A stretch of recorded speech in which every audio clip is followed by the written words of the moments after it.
ውድ ወዳጆቼ ነብዩ መሐመድ ሰለላሁ ዐለይሂ ወሰለም የተወለዱ ዕለት ጠዋት ምን አይነት ተአምራቶች እንደተፈጠሩ ታውቃላችሁ? ነብዩ መሐመድ ሰለላሁ ዐለይሂ ወሰለም በተወለዱበት ዕለት በዛ በተባረከ ንጋት ለምን ከባድ ፍልሚያ በመላእክቶችና በሰይጣኖች መሃል ተደረገ? ነብዩ መሐመድ ሰለላሁ ዐለይሂ ወሰለም ሲወለዱ በካዕባ ውስጥ ያሉት ጣዖቶች ሁሉ በፊታቸው ወድቀው ተገኝተዋል። የዘምዘም ውሃ በራሱ መፍለቅ ጀምሯል። የፐርሺያው ንጉሠ ነገሥት ታላቅ ቤተ መንግስትም በኃይል ተንቀጥቅጦ ከቤተ መንግስቱ ላይ 14 ጉልላቶች እየተገነጠሉ ወደቁ። በመላው ዓለም ላይ ያሉ ኃያል መንግስታት ዙፋኖች ተንቀጥቅጠዋል። የዛን ዕለት የኮከብ ቆጣሪዎች ዕውቀት ተወስዷል። የጠንቋዮች ኃይልም አቅማጥቷል። ሱብሃንአላህ። ወዳጆቼ ዛሬ ኢንሻአላህ ለነብዩ መሐመድ ሰለላሁ ዐለይሂ ወሰለም ያለንን ፍቅር ሊጨምሩልን ስለሚችሉ በተወለዱ ዕለት ስለተፈጠሩት አስደናቂ ነገሮች እንነግራችኋለን። ነገር ግን ከመጀመራችን በፊት ለነብዩ መሐመድ ሰለላሁ ዐለይሂ ወሰለም ውዴታ ካላችሁ ለዚህ ቪዲዮ ላይክ ስጡ። በኮሜንት ሳጥን ውስጥም አልሐምዱሊላህ ብላችሁ ጻፉ።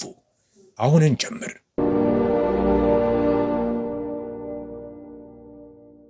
አሰላሙ አለይኩም የተከበራችሁ ተመልካቾቻችን፣ ነብዩ መሐመድ ሰለላሁ ዐለይሂ ወሰለም ሲወለዱ ሸይጣን በልጆቹ መሃል አልቅሷል። ሁሉም ሸይጣኖች ወደ እርሱ ጋር በመሮጥ ለምን ተረበሽክ፣ ለምን ተጨነክ ብለው ሲጠይቁት እርሱም ትናንትና ማታ ምን እንደተፈጠረ ታውቃላችሁ? ከማታ ጀምሮ እስካሁን ድረስ በሰማይና በመሬት ላይ ትልቅ ለውጥ አስተውያለሁ። በመሬት ላይ አንድ ትልቅ ክስተት ተፈጥሯል። ነብዩ ኢሳ ወደ ሰማይ ሲያርግ ከነበረው ጊዜ ጀምሮ ያልታየ ክስተት ተፈጽሟል። ሂዱና በትክክል ምን እንደተፈጠረ አጣሩና ኑ አላቸው። ሰይጣኖቹም ሁሉም ስፍራ ተበታትነው የተፈጠረውን ለማወቅ ሞከሩ፣ ግን ሲመለሱ ምንም አላገኘንም አሉት። የሸይጣኖቹ መሪ ይህንን ማጣራትና ማወቅ የኔ ኃላፊነት ነው አለ። በመካ ወዳለው ካዕባ በሚስጥር ቀረበ። መላእክቶች ካዕባን ከበውትም አየ። ለመግባት ሲሞክርም መላእክቶቹ በኃይል ጮኸው እንዲያፈገፍግ አስገደዱት። ከዛም ራሱን እንደወፍ ጨምድዶ በተራራው በኩል አድርጎ ለመግባት ሞከረ። በዚህ ጊዜ ጅብሪል አለይሂ ሰላም እንዲህ አለው፣ አንተ የተረገምከው ተመለስ። ግን ሰይጣን ጅብሪል ሆይ ጥያቄ አለኝ፣ ንገረኝ፣ ዛሬ ማታ ምንድነው የተፈጠረው ሲል ጅብሪል አለይሂ ሰላምም እንዲህ ሲል መለሰለት፣ ዛሬ ማታ ታላቁ የአላህ መልእክተኛ ነብዩ መሐመድ ሰለላሁ ዐለይሂ ወሰለም ተወልደዋል አለው። ከዛም ሰይጣን በድጋሚ ጠየቀ፣ በእርሱ ላይ የስልጣን ድርሻ ይኖረኛል? በተጨማሪም እንዲህ ሲል ጠየቀ፣ በተከታዮቹስ መሃል ድርሻ ይኖረኛል? ጅብሪል አለይሂ ሰላምም አዎን ሲል መለሰለት። ይህንን ሲሰማ ኢብሊስ እንዲህ አለ፣ እንግዳውስ ረክቻለሁ። ሐሊማ ረዲየላሁ ተዓላ አንሃ ሙሐመድ ሰለላሁ ዐለይሂ ወሰለም ወደ ቤቷ ባመጣችው ቅጽበት እዝነትና በረከት ወደ ቤቷ መምጣት መጀመሩን ትናገራለች። ልጁን ከተቀበለችበት ቀን ጀምሮ ችግር እየለቀቃቸው፣ ምቾት እያጠለቃቸው፣ ኑሯቸው እየተሳካና እየተቃናላቸው ሄደ።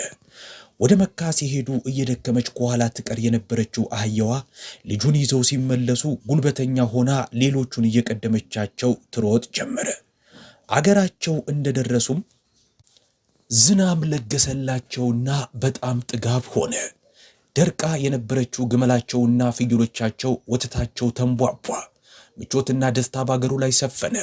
እርሷም ነብዩ ሰለላሁ ዐለይሂ ወሰለምንና ሌሎች የማደጎ ልጆቿን ማጥባት የሚያስችላት በርካታ ወተት በጡቷ ውስጥ ነበረ። እነርሱም እስከሚጠግቡ ጠጥተው በሰላም ይተኛሉ። ከዛም ባሏ ሐሊማ ወደ ቤታችን የተባረከ ልጅ ነው ይዘሽ መጣሽው አላት።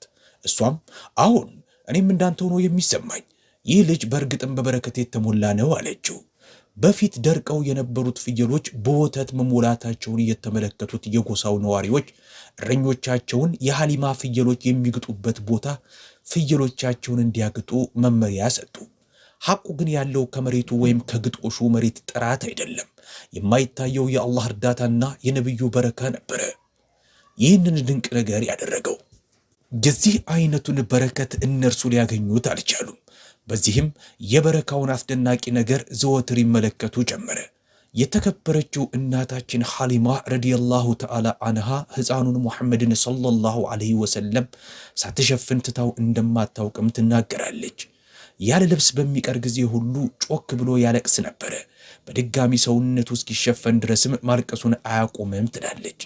ሕፃኑ ሙሐመድ ሰለላሁ ዐለይሂ ወሰለም መገላለጥ እንደማይወድ ካወቅኩበት ቀን ጀምሮ ሳልሸፍን ትቼው አላውቅም ትላለች። ሰውነቱ መልበሱንና በአግባቡ መሸፈኑንም ሁልጊዜ ያረጋግጣለሁ ስትል ትገልጻለች። የተከበሩት አባስ ኢብን አብዱል ሙጣሊብ ረዲየላሁ ተዓላ አንሁ እንደተረኩት ለአላህ መልእክተኛ በአንድ ወቅት ሰለላሁ ዐለይሂ ወሰለም እንዲህ እንዳሏቸው ይናገራሉ። ኢስላምን ለመቀበል አንድ የነብይነት ምልክት ይበቃኛል አልኳቸው አሉ። ከዛም ወጣቱ ነብይ ጣቱን ወደ ጨረቃዋ ሲጠቁም ጣቱ ወደሚንቀሳቀስበት አቅጣጫ ሁሉ ጨረቃዋ ተከትላ ስትንቀሳቀስ ተመለከትኩ አሉ። ይህም የነብይነታቸው የመልእክተኝነታቸው አንጸባራቂ ማረጋገጫ ነው። በሐሊማ ቤት በነበሩበት ጊዜ ሕፃኑ ሙሐመድ ሰለላሁ ዐለይሂ ወሰለም ከሁለቱም ጡቷ ጠብተው አያውቁም ነበር። ሁልጊዜም የሚጠቡት ከአንድ በኩል ብቻ ነበር። ሌላኛውን ለማደጎ ወንድሞቻቸው ያስቀራሉ። ምንኛ የሚደንቅ ፍትሃዊነት ነበር በዚህ ለጋ ዕድሜ ላይ የተቸራቸው። የዚህ አይነት ፍትሃዊነት በዚህ ለጋ ዕድሜ ላይ የተለመደ አይደለም። ታላቅ ሰዎች ብቻ የእውነት ሊቀናጁት የሚችሉት ድንቅ ተፈጥሮ እንጂ። የሕፃኑ ሙሐመድ ሰለላሁ ዐለይሂ ወሰለም መፋፋትና ቶሎ ቶሎ ማደግም ያስደንቅ ነበር። በአንድ ቀን የወር ያህል፣ በአንድ ወር የዓመት ያህል ይፋፋ ነበር። ስለዚህ በ3 ወሩ መቆም፣ በ5 ወሩ እንደ ልቡ መሄድ ቻለ። ልክ በ9 ወሩ አፍ ፈትቶ በትክክል አረበኛ ይናገር ጀመር። እነዚህ ባህሪያቶቹ ከሚያስደንቁ ተአምራቶቹ መሃል ነው። ለኡማው አማላጅ ለመሆን የታጨ ዕጣው የነበረ የዓለማቱ መሪ የሁለቱ ዓለም ንጉሥ ነቢዩ ሙሐመድ ሰለላሁ ዐለይሂ ወሰለም ከልጅነታቸው ጀምሮም ንጹሕ ነበሩ። ብዙዎቹ ሕፃናቶች ልብሳቸውን ያቆሽሻሉ፣ ከሽንታቸው ጋር ከሰገራቸው ጋርም ይተኛሉ። አንዳንድ ጊዜም ቆሻሻ ወደ አፋቸው ይጨምራሉ። የዚህ አይነት ነገር ግን ከእርሳቸው ጋር ተፈጥሮ አያውቅም። አሳዳጊ እናቱ ሐሊማ ረዲየላሁ ተዓላ አንሃ እንደተረከችው ሕፃኑ ሙሐመድ ሰለላሁ ዐለይሂ ወሰለም መተኛውንም ሆነ ልብሱን አቆሽሾ አያውቅም።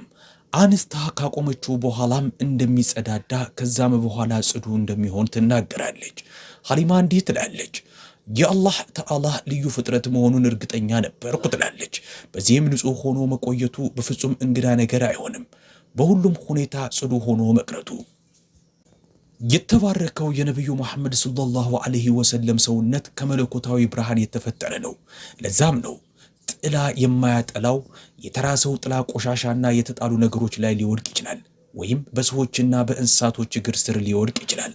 ነገር ግን አላሁ ተዓላ የተወዳጅ ነቢዩን ጥላ በዚህ አይነት መንገድ እንዲዋረድ ስላልፈቀደ ያለ ጥላ ነው የፈጠረው የሚሉ ሊቃውንቶች እንዳሉ ሁሉ አይ ሙሐመድ ሰለላሁ ዐለይሂ ወሰለም እንደማንኛውም ሰው ተራ ሰው ነው፣ አላህ ከሰዎች መሃል መረጠው እንጂ ጥላ አያጠላም የሚለው መሰረት የለሽ ሐዲስ ነው የሚሉም አሉ። አላህ የተሻለውን ያውቃል። በተጨማሪም በሰውነቱ ላይ ዝንብ አርፎ አያውቅም። ዝንቦች ከቆሻሻ ቦታ የሚነሱ እንደመሆናቸው ራሳቸው ጽዱ ያልሆኑ እንደመሆናቸው የአላህ መልእክተኛ ንጹሕ ገላ ላይ ማረፍ አይችሉም። በእርግጥ የሚላፍ አለበት።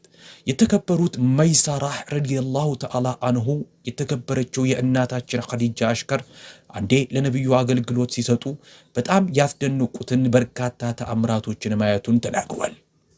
ነቢዩ ሙሐመድ ሰለላሁ ዐለይሂ ወሰለም በመንገድ ላይ በሚሄዱ ጊዜ ሁሉ በጭንቅላታቸው በላይ ዳመና እያንዣበበ ከሞቃታማው ፀሐይ ያስጠልላቸው እንደነበረና በሚሄዱበት ቦታ ሁሉ ይከተላቸው እንደነበረ ተናግሯል።